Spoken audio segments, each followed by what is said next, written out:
నమస్కారం. Welcome to SR Telugu educational channel. Telangana intermediate మొదటి సంవత్సరం తెలుగు పాఠ్యపుస్తకంలోని ద్రౌపది ఆత్మగౌరవం అన్న పాఠ్యభాగంలోని సగం పద్యాలను ఇంతకుముందు వీడియోలో తెలుసుకోవడం జరిగింది. ఈ వీడియోలో మిగతా పద్యాల గురించి చర్చించుకుందాం.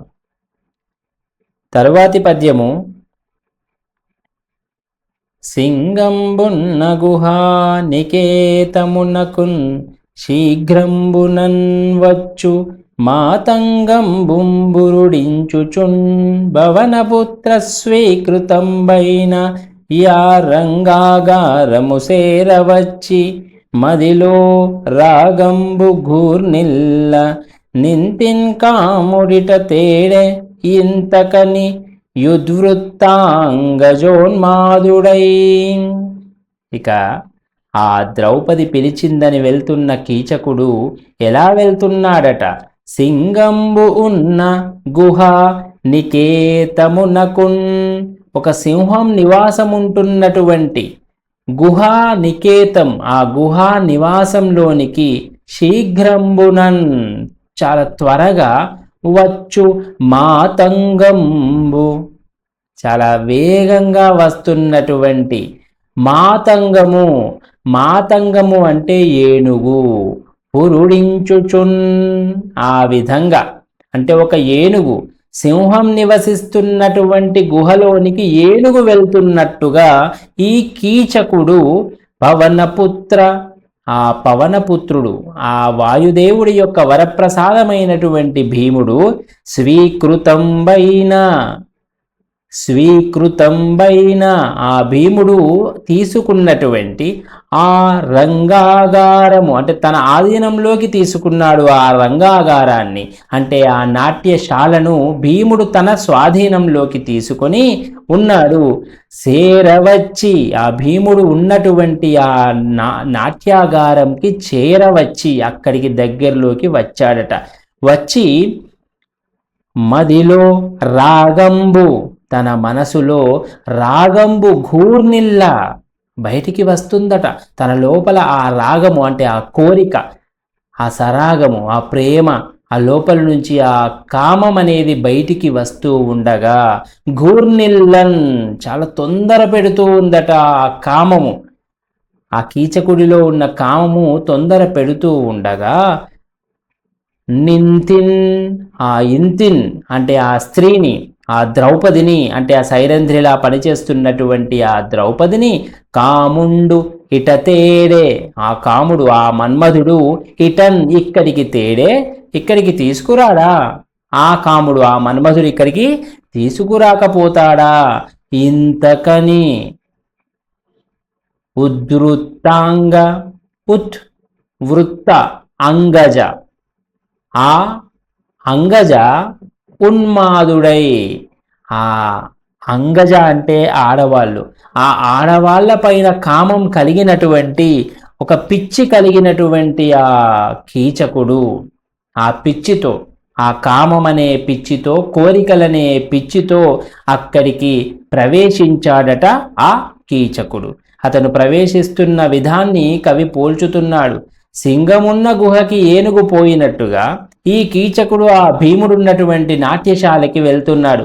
వెళ్తున్నప్పుడు అతని మనసులో ఆ కోరికలన్నీ కూడా అతన్ని తొందర పెడుతున్నాయి, ఎప్పుడు వెళ్దామా అని. ఆ నాట్యశాలలోకి ఆ మన్మధుడు ఇంతకుముందే ఆ సైరంధ్రిని తెచ్చి ఉంటాడు, అంటే ఆ ద్రౌపదిని అక్కడికి తీసుకువచ్చి ఉంటాడు అనుకుంటూ అతనిలో ఆ కామం అనే పిచ్చి ఎక్కువైపోతూ ఉండగా ఆ నాట్యశాల ముందుకి అతను చేరాడట. ఆ విధంగా చేరినటువంటి కీచకుడు స్వాంతము బాహుగర్వఘన సంతమ సాంధముగాగ శంకయొక్కంతయులేక కీచకుడహంకృతి ముంగలిగాగ మండపాభ్యంతర భూమిజొచ్చి తరి అంజనియారసి సెజ్జగాంచి అత్యంత ముదావహంబగుడు నందు రయంబునగేలు సాచినన్. అలా వచ్చినటువంటి ఆ కీచకుడు స్వాంతము, బాహు గర్వ ఘన సంతమసాంధము, సంతమస అంధము స్వాంతము. అతని మనసులో బాహు గర్వం, బాహువులు అంటే భుజాలు, భుజాలలో బలముందనే గర్వము చేత ఘనశాంతమ, ఘనసంతమ అంధము, అంధము అంటే చీకటి, ఆ చీకటి వల్ల అంధము, అలా నల్లటి చీకటి వల్ల కనిపించకుండా మారి ఉన్నటువంటి ప్రాంతము కాగా, చీకటితో ఏమీ కనిపించటం లేదట. శంక ఒక్కింతయు లేక, అతనికి కొంచెము కూడా అనుమానం అనేది లేదట. ఎందుకంటే ఆ చీకటి వల్ల అతనికి ఏమీ కనిపించకుండా మారింది కాబట్టి అతనికి కొంచెం కూడా అనుమానం లేకుండా, కీచకుడు ఒక్కింత లేక, కొంచెం కూడా అనుమానం లేకుండా, కీచకుడు అహంకృతి, ఆ కీచకుడు తన అహంకారముతో, పొగరుతో, గర్వముతో ముంగలిగాగా ముందుకి నడిచాడట. మండపాభ్యంతర భూమి జొచ్చి, ఆ మండప మధ్య భాగంలోకి చొచ్చి అంటే వెళ్ళి, తరియంజని, తరియంచని యారసి ఏం చేశాడు, ఆమె ఎక్కడికైతే రమ్మని చెప్పిందో ఆ చోటికి చేరాడట. ఆ చోటికి చేరి, చని అంటే చేరి, ఆరసి సెజ్జగాంచి అటు ఇటు చూశాడు. చూసి సెజ్జన్గాంచి, సెజ్జ అంటే పడుకునే పానుపు, ఆ పానుపును కాంచి అంటే చూచి, అత్యంత ముదావహంబగుడు, ఎక్కువగా ముదావహం, చాలా సంతోషం కలిగిందట ఆ పాన్పును చూడగానే. పగుడునందు, ఆ విధంగా సంతోషం కలగడముతో, రయంబున కేలు సాచినన్, రయము అంటే వేగం, వేగంతో ఇలా చేయిని చాచాడట.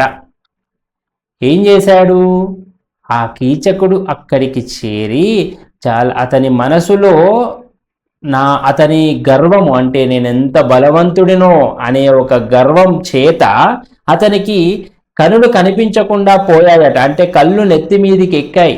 అందుకే అతనికి కొంచెం కూడా అనుమానమే కలగలేదట. అంటే తప్పకుండా ఆ సైరంధ్రియే అక్కడికి వచ్చి ఉంటుంది అని అతనికి అనిపించింది. ఆ అహంకారంతో ముందుకు నడిచి ఆ నాట్య మండపం మధ్యలోకి వెళ్ళి అక్కడున్నటువంటి పూల పాన్పును చూచి చాలా సంతోషంతో వేగంగా తన చేయిని ముందుకి చాచాడట. ముందుకు చాచిన తరువాత ఘనతర కోప వేగమునన్ కంపమునందు నిజాంగ కంబులందనధృతి పెంపు సొంప చలితంబులజేయ సమీరు కూర్మినందనుడు తదీయ చేష్టలును దద్వచనంబుల చొప్పు నేర్పడన్ కనుమతి నూరకుండెన వికార నిగూఢ నిజ ప్రకారుడై. ఆ విధంగా అక్కడికి చేరి చెయ్యి చాచి ఘనతర కోప వేగమునన్, గొప్ప ఎక్కువ కోపము తీవ్రమైన కోపముతో, కంపమునొందు అలా కదులుతూ ఉన్నాడు, వణుకుతూ ఉన్నటువంటి, నిజమైనటువంటి అంగకంబులన్ అంటే తన అవయవాలు, తన యొక్క అవయవాలు తన ధృతి పెంపు, ఆ అవయవాలను ఎంతో ధైర్యంతో, ధృతి అంటే ధైర్యం, తన ధైర్యం పెంపు, ధైర్యం పెరిగిపోగా, సొంపు అచలితంబులంచేయ, సొంపు పెరిగే విధముగా, తన ధైర్యం పెంపు సొంపులు, ధైర్యాన్ని ఎంతో ఎక్కువగా చేసుకొని, అచలితంబులన్ ఆ అంగములన్నీ కూడా కదలనటువంటివిగా మారిపోయి చేయ సమీరు కూర్మినందనుడు, సమీరుడు అంటే మళ్ళీ వాయుదేవుడు అని అర్థం. ఆ గాలి, ఆ వాయుదేవుడి యొక్క ప్రియమైనటువంటి నందనుడు, కుమారుడైనటువంటి ఆ భీముడు తదీయ చేష్టలును అతను చేసే పనులను, తత్వచనంబుల అతను మాట్లాడే మాటలను, చొప్పు నేర్పడన్, చొప్పు అంటే పద్ధతి, ఆ మాటల యొక్క పద్ధతిని, ఆ చేతల యొక్క పద్ధతిని, ఏర్పడన్ కనుమతి తెలిసే విధముగా, ఊరకుండే ఊరికే ఉన్నాడట, ఏమీ మాట్లాడకుండా ఉన్నాడు. అవన్నీ చూస్తూ కూడా చాలా ఓపికగా ఉన్నాడు. అవికార నిగూఢ నిజ ప్రకారుడై, తను ఏ విధంగా ఉన్నాడు? అసలు ఏమీ తెలియనట్టుగా, అసలు అక్కడ భీముడే లేనటువంటి విధముగా, అంటే అక్కడ భీముడున్నాడని అతనికి తెలియని విధముగా అక్కడ ఉన్నాడట. ఏం చేశాడంటున్నాడు? ఘనతర కోపవేగమున, ఎంతో గొప్ప కోపము వచ్చింది. ఆ కోపముతో అతని శరీరం అంతా కంపనం చెందుతుంది. అంత కోపంగా ఉన్నాడు. అయినా ఆ ధైర్యాన్ని, ఆ కోపాన్ని మొత్తం దాచిపెట్టుకొని, అస్సలు ఏమీ తెలియకుండా కీచకుడు చేస్తున్న చేష్టలను చూస్తూ, అతని మాటలను చూస్తూ, అతను ఎవరో బయటికి తెలియకుండా చాలా ఓపికగా కోపాన్ని అణచుకొని అక్కడే ఉండిపోయాడట భీముడు. ఎప్పుడు? ఆ కీచకుడు తన చేయిని ఆ పాన్పు పైకి చాచిన తరువాత ఆ భీముడు అలా తెలియకుండా ఆ విధంగానే ఉన్నాడు అని తెలియజేస్తున్నాడు. ఆ విధంగా ఉన్న తర్వాత కీచకాధముండు కిమ్మీర వైరిపై కేలు సాచియా విశాల నయన కాదలంచి మేను గరుపారనిట్లను మదన ఘూర్ణమాన హృదయుడగుచూ. ఇక ఆ కీచకాధముండు, ఆ అధముడైనటువంటి చెడ్డవాడైనటువంటి కీచకుడు కిమ్మీర వైరిపై, అంటే కిమ్మీరుడు అనే ఒక రాక్షసుణ్ణి చంపినటువంటి ఆ భీముడిపై, వైరి అంటే శత్రువు, ఆ కిమ్మీరుడు అనే వాడి శత్రువు అయినటువంటి భీముడిపై కేలు సాచి అంటే చేయిని చాచి, ఆ విశాల నయన అంటే ఆ విశాలమైన పెద్దవైన కనులు కలిగిన ఆ ద్రౌపది కాదలంచి, ద్రౌపది అనుకొని మేను గరుపారనిట్లను, అతని మేను అంటే శరీరం, అక్కడ ఆ సైరంధ్రియే ఉంది, అంటే ఆ ద్రౌపది ఉంది అని చెప్పి అనుకొని తన శరీరం మొత్తం పులకించిపోయిందట. ఆ పులకించిపోగా ఇట్లను ఈ విధంగా అంటున్నాడు. మదన ఘూర్ణమాన, మదనం అంటే ఆ మన్మధుడు, ఆ మన్మధుడు అంటే ఆ కోరికలు, ఘూర్ణ మాన, ఆ కోరికలన్నీ అలా బయటికి వస్తుండగా, మనసులో కోరికలు కామము మెదులుతూ ఉండగా, హృదయుడగుచు అంటే అలాంటి మనసున్నవాడు. ఎలాంటి మనసు? కోరికలు ఎక్కువగా ఉన్నటువంటి వాడై, కామము చేత బాధింపబడుతున్నటువంటి వాడైన ఆ కీచకుడు అనే చెడ్డవాడు ఈ విధంగా పలుకుతూ ఉన్నాడట. ఏమంటున్నాడు? వనిత మనోహరంబులగు వస్తువులెల్లను వేర్కనేరి నీకని నియమించి తెచ్చితిన్ ప్రియంబునగైకొను మెప్పుడు నంగనాజనములు నన్ను జూచి మరు సాయకముల్దమ చిత్త వృత్తులేచిన కొని వచ్చి ఇత్తురు విశిష్ట ధనంబులు నాకు లంచముల్. ఇక ఆ ద్రౌపది అక్కడ ఉంది అనుకొని తన మనసులో కామము రాగా, కోరికలు రాగా, ఆ కోరికలు కలిగిన మనస్సుతో ఈ విధంగా పలుకుతున్నాడు ఆ కీచకుడు. ఏమంటున్నాడు? వనిత, ఓ ద్రౌపది, మనోహరంబులగు వస్తువులెల్లను, మనోహరమైన అందమైనటువంటి వస్తువులు ఎన్నింటినో వేర్కనేరి నీకని నియమించి తెచ్చితి, ప్రత్యేకంగా నీకోసమే తీసుకొని వచ్చాను. ఎన్నో అందమైనటువంటి వస్తువులు ఎన్నింటినో సంతోషంతో నీకోసం ప్రత్యేకంగా తీసుకొచ్చాను. ప్రియంబునగైకొను, ఇష్టంతో తీసుకో, నీకోసం చాలా వస్తువులు తెచ్చాను నేను, తీసుకో. ఎప్పుడు అంగనాజనములు అంటే ఎంతోమంది స్త్రీలు నన్ను చూచి ఎంతోమంది స్త్రీలు మరుసాయకముల్ అంటే ఆ మరు అంటే కాముడు, ఆ మన్మధుడు తన బాణాలను తమ చిత్తవృత్తులేచిన ఆ వారి మనసులపై ఆ మన్మధుడు బాణాలు వేయగా ఆ స్త్రీల మనసులపై కొనివచ్చి అక్కడికి వచ్చి ఇత్తురు ఇస్తారు విశిష్ట ధనంబులు నాకు లంచముల్. ఆ స్త్రీలందరూ కూడా నన్ను చూసి ఆ మన్మధుడు బాణాలు వేయగా నా పైన కోరిక కలిగి ఎందరో స్త్రీలు నాకు లంచాలుగా అనేక వస్తువులను, ధనాలను నాకు ఇవ్వడానికి వస్తారు. ఓ వనిత, నేను నీకోసం వచ్చాను ఇక్కడికి, ఎన్నో అందమైన వస్తువులు తెచ్చాను. కానీ సాధారణంగా ఏం జరుగుతుంది, నా అందాన్ని చూసి ఎంతోమంది స్త్రీలు నాకు ఇస్తారు లంచాలు, నన్ను చూసి మోహిస్తారు. అలాంటి నేను నీ దగ్గరికి మంచి బహుమతులు తీసుకొని వచ్చాను అని ఆ ద్రౌపదికి తెలియజేస్తూ ఉన్నాడు.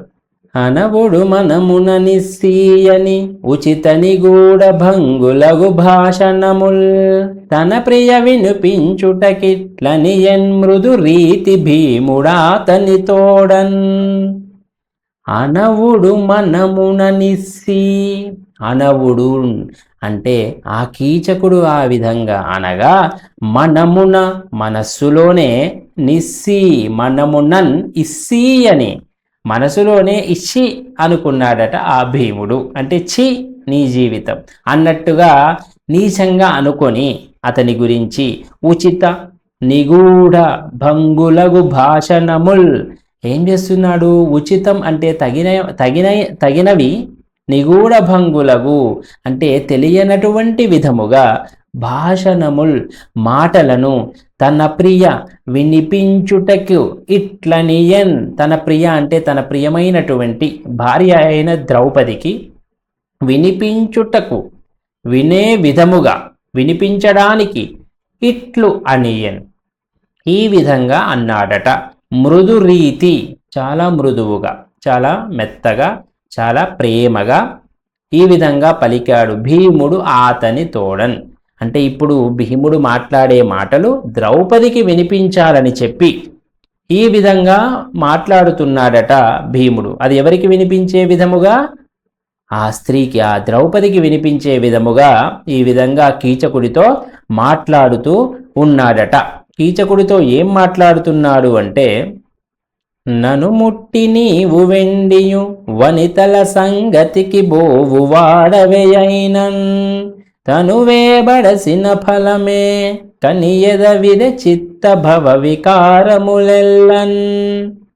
ఇక ఆ భీముడు కీచకుడితో అంటున్నాడు, ఏమంటున్నాడు, నన్ను ముట్టి నీవు వెండియున్, నన్ను ముట్టుకున్న తర్వాత, నన్ను తాకిన తర్వాత నీవు వెండియు, మళ్ళీ వనితల సంగతికి పోవు వాడవే, నన్ను ముట్టుకున్న తర్వాత ఇంకా నువ్వు వనితల సంగతికి అంటే ఆ స్త్రీల దగ్గరికి పోవువాడవే, పోగలుగుతావా అంటే పోలేవు అని అర్థం. పోవువాడవే, పోగలుగుతావా ఇక నన్ను ముట్టుకున్న తర్వాత మరొక స్త్రీ దగ్గరికి. అయినన్ తనువే పడసిన ఫలమే, అయినా సరే తనువే ఆ శరీరం పడసిన ఫలమే, శరీరాన్ని పొందిన ఫలమే, నీవు ఈ శరీరాన్ని పొందినవు కదా, దానికి ఫలితం ఇస్తా చూడు, నీవు శరీరాన్ని పొందిన దానికి నేను ఫలితం నీకు ఇవ్వబోతున్నాను చూడు. కనియెదవిదే చిత్త భవ వికారములెల్లన్, నీ మనసులో ఎలాంటి భావాలు కలిగాయో ఇప్పుడు చూస్తావు చూడు. అంటే నీకు శరీరం ఇచ్చినందుకు, నీ మనసులో అలాంటి భావాలు కలిగినందుకు కనియెదవిదే, ఇక చూస్తావు చూడు, దాని ఫలితం నీకిప్పుడు దొరకబోతుంది చూడు అని ఆ కీచకుడికి భీముడు పలికాడట. నీకు శరీరం ఉన్నందుకు, అంటే శరీరం రావడం అంటే ఏంది, నువ్వు ఈ భూమి మీద పుట్టినందుకు, నీ మనసులో ఇలాంటి భావాలు కలిగినందుకు ఇక ఫలితాన్ని ఇప్పుడు చూడబోతున్నావు. ఇక నన్ను ముట్టుకున్న తర్వాత నువ్వు మరొక స్త్రీ దగ్గరికి వెళ్ళే అవకాశమే నీకు ఉండదు, ఎలా వెళ్తావో చూడు ఇంకా అన్నట్లుగా పలికాడట భీముడు. అది కూడా ద్రౌపదికి వినిపించేలాగా పలికాడు. అనుచున్ గ్రక్కున లేచి రోష కఠినంబౌ హాసమాసూతు నెమ్మనముద్వేగము బొందజేయ బల సామగ్రి సముజృంభనంబున వానిందల వట్టి వంచుటయు నే పుంజే వయుదోప వాడను మానింపక బెట్ట దల్చికొని కోపాటోపదీప్తాంగుడై. అనుచున్ గ్రక్కున లేచి, ఆ విధంగా భీముడు పలికి వెంటనే లేచి రోష కఠినంబౌ, రోష కఠినము ఎక్కువ కోపం చేత ఆ విధంగా అంటూ వెంటనే లేచాడట. లేచి ఎక్కువ కోపం చేత హాసమాసూతు, హాసం అంటే నవ్వు. నవ్వుతూ ఆ సూతు నెమ్మన, సూతుడు అంటే కీచకుడు, ఆ కీచకుని యొక్క మనసులో ఉద్వేగము పొందజేయ, మనసులో కొంత ఉద్వేగం వచ్చేలాగా చేశాడట. చేయగానే బల సామగ్రి సముజృంభనంబున, బల సామగ్రి ఎంతో బలాన్ని, విజృంభణంబున అతని యొక్క బలం, విజృంభణ అంటే పెంచి మొత్తం బలాన్ని చూపించి వానింతలబట్టి, వాని యొక్క తలను పట్టుకొని వంచుటయు నేపున్ చేవయుందోప, వెంటనే అతని తల పట్టుకొని ఆ బలం మొత్తం కనిపించే విధముగా తోపన్ వాడనుమానింపక పెట్టదల్చుకొని, వెంటనే అతని తల పట్టుకొని బలం మొత్తం చూపించేలాగా వాణ్ణి ఆ కీచకుడు అనుమానింపక వెంటనే విడిపించేసుకొని, కోపాటోదీప్తాంగుడు, కోపం యొక్క తీవ్రత అతనికి ఎక్కువగా పెరిగిందట. ఆ విధంగా అనగానే వెంటనే భీముడు లేచాడు చాలా కోపంతో, కొంచెం నవ్వుతూ ఆ సూతుడిని అంటే కీచకుడి యొక్క మనసులో ఉద్వేగం వచ్చే విధముగా అతని బలం మొత్తాన్ని విజృంభణం చేసి మొత్తం చూపిస్తూ వాడి తల పట్టుకొని వంచుటకై, తలను తీసుకొని అలా వంచడానికి ప్రయత్నించాడట. తన బలం మొత్తాన్ని చూపించడంతో తోప వాడనుమానింపక, వాడిలో కొంచెం కూడా మనసులో అనుమానం రాకుండా పెట్టదలుచుకొని వాడి వెంటనే విడిపించేసుకున్నాడట. ఆ తలని విడిపించుకొని కోపాటోపదీప్తాంగుడై అతని యొక్క కోపం మొత్తాన్ని ప్రదర్శించడానికి ఆ విధంగా అతను కూడా అతనితో కొట్లాడడానికి సిద్ధంగా ఉన్నాడని అర్థం. తరువాతి పద్యము గంధర్వుండను తలంపున అంటే అతను నేను ఒక గంధర్వుడి కదా అనే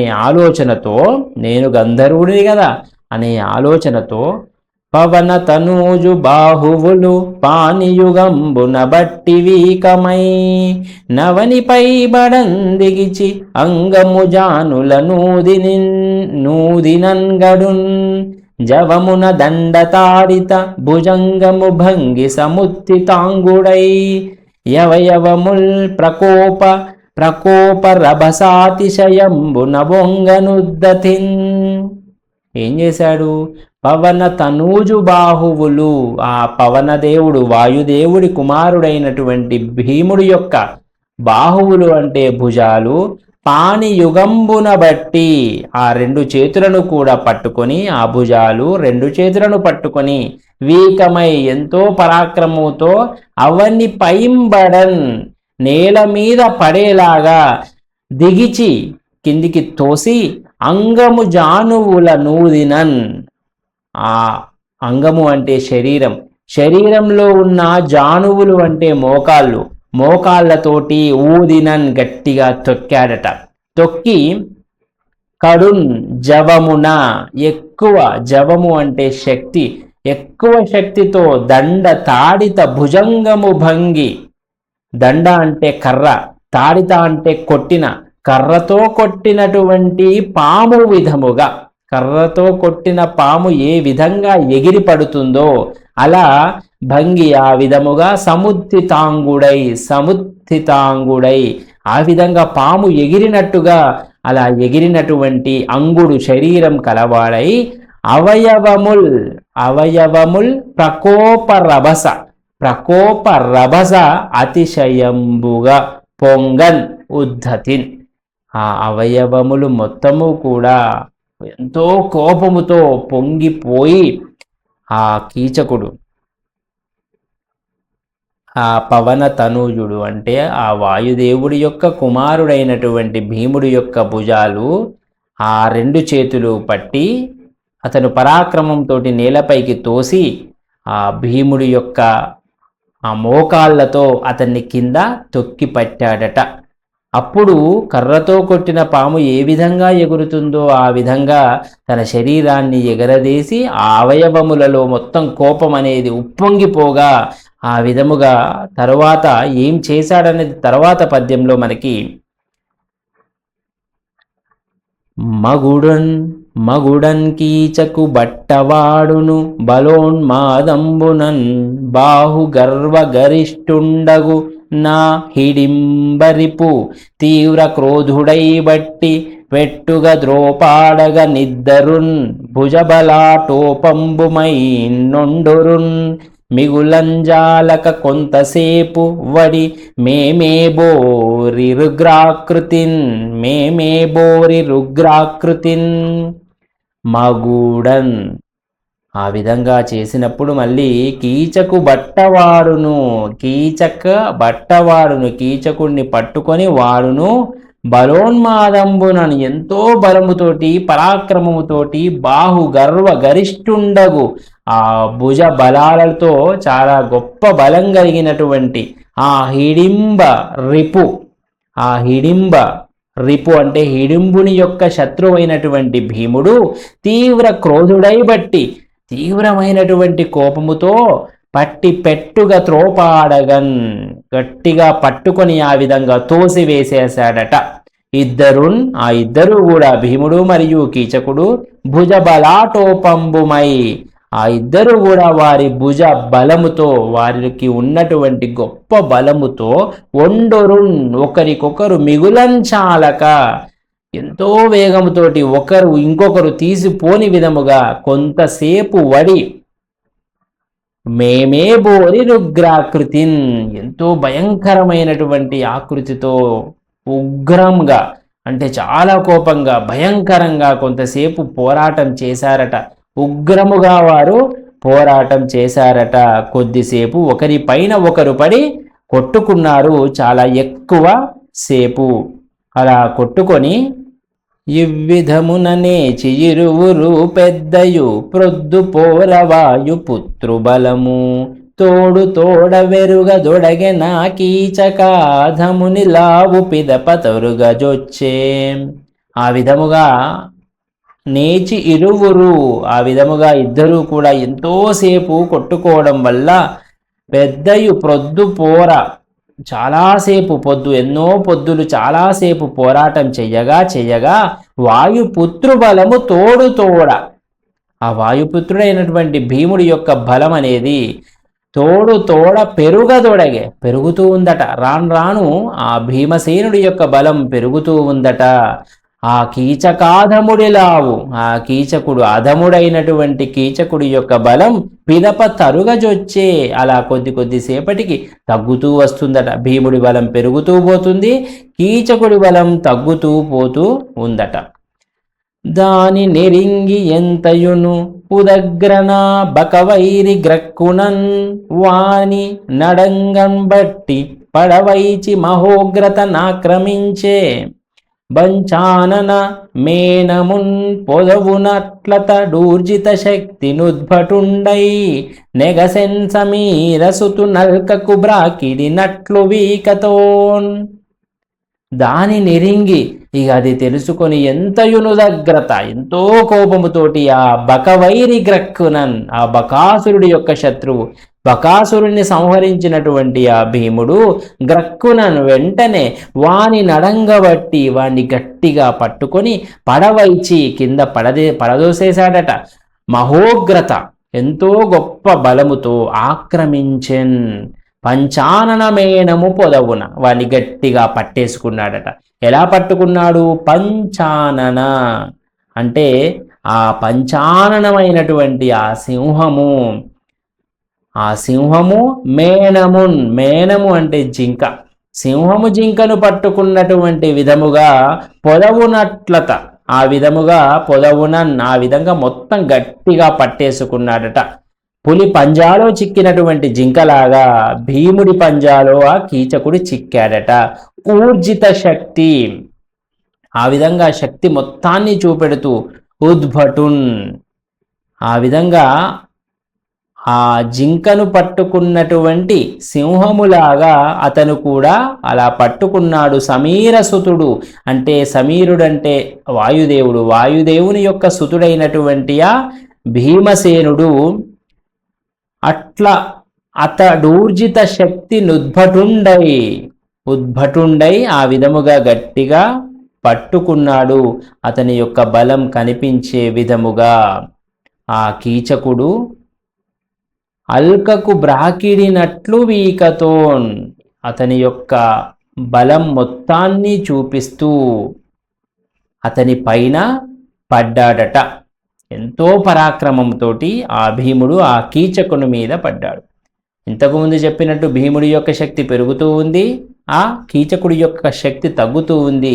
అది తెలుసుకున్నటువంటి ఆ భీముడు ఏం చేశాడు, భీముడి చేతిలో కీచకుడు గట్టిగా చిక్కుకుపోయాడు, సింహం చేతిలో జింక చిక్కినట్లుగా. ఆ విధంగా భీముడు ఇంకా కోపాన్ని చూపిస్తూ ఇంకా బలాన్ని చూపిస్తూ అతన్ని అణిచివేయడానికి ప్రయత్నించాడట. నెగయునెడ నగ్గమైనను బిగియారుచు బిరుదు సనిన్న బిడి కిట్టగొరసన్ దిగడు బెడుదమిగ బొడిచెన్ దిగడు బెడిదముగ బొడిచెన్ భగతుడుగను మిడిసి నేలబడి తన్ని కొనన్.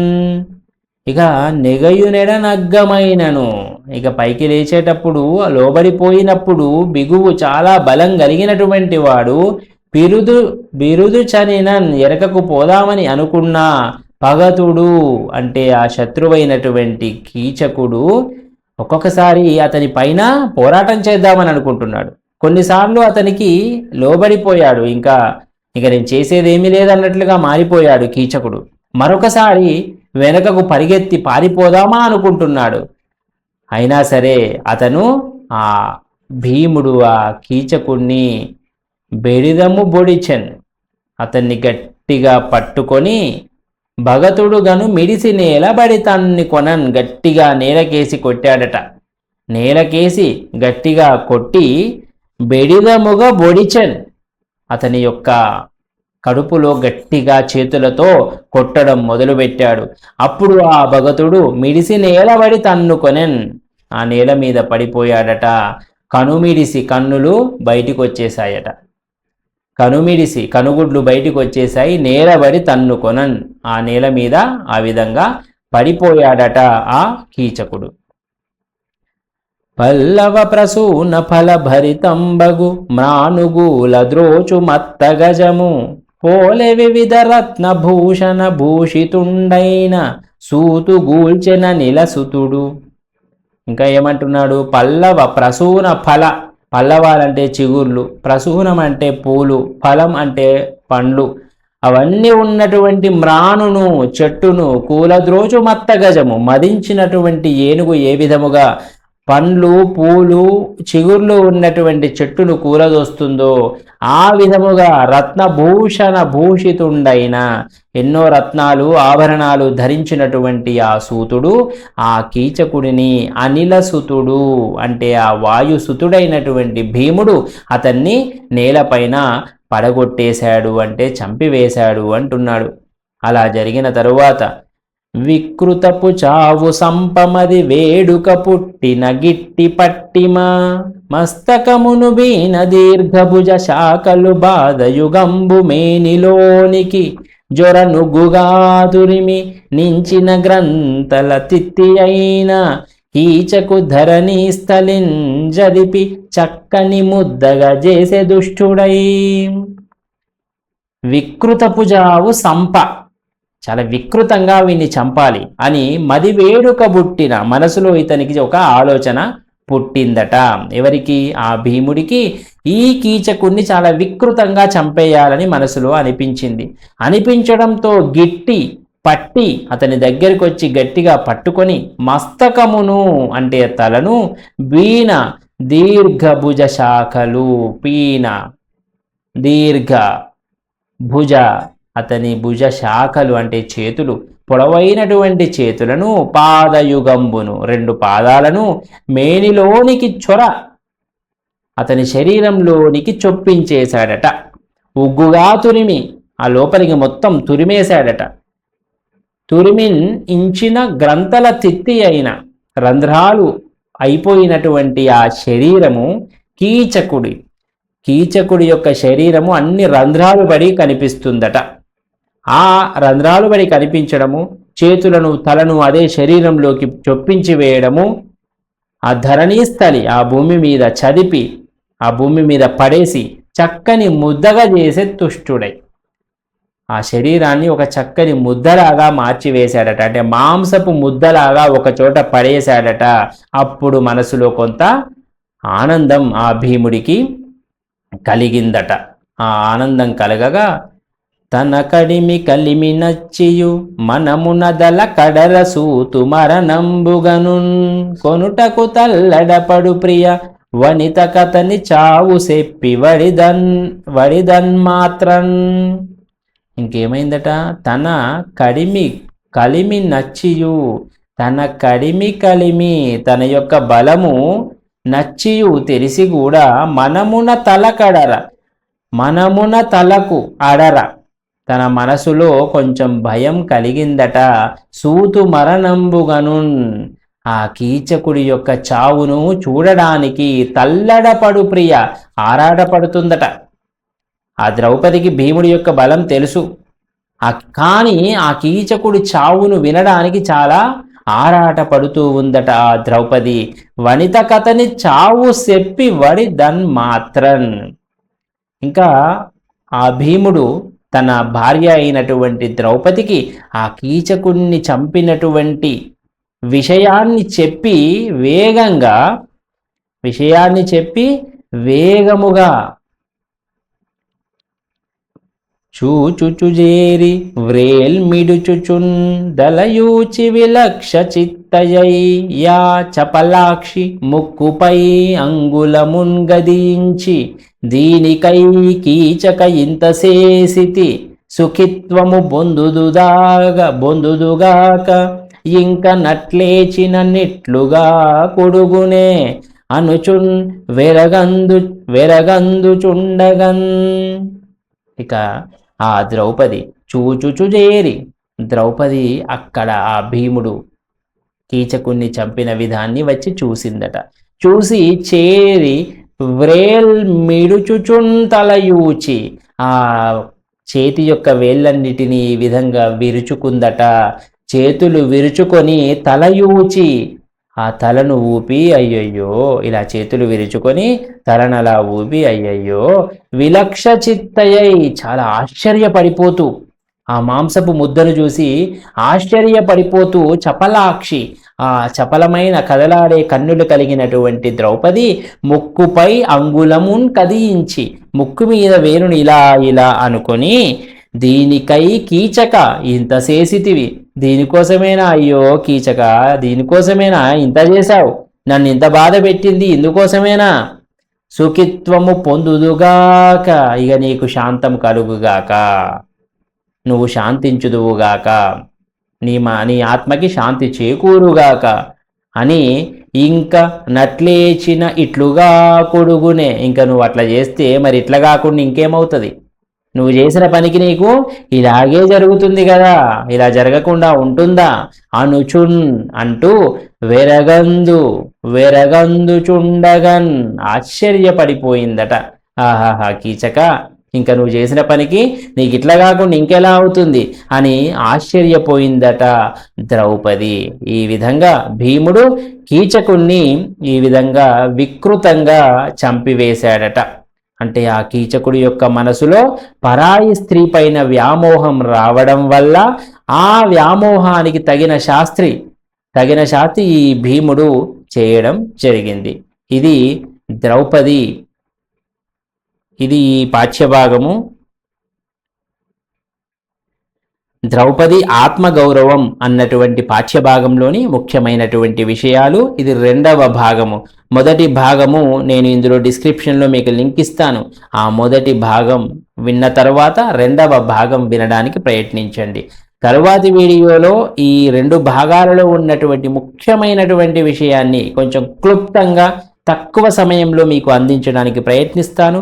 అది మీకు ప్రశ్న జవాబులు రాయడానికి చాలా సులభంగా ఉంటుంది, ప్రశ్న జవాబులు రాయడానికి ఉపయోగకరంగా ఉంటుంది. ధన్యవాదాలు.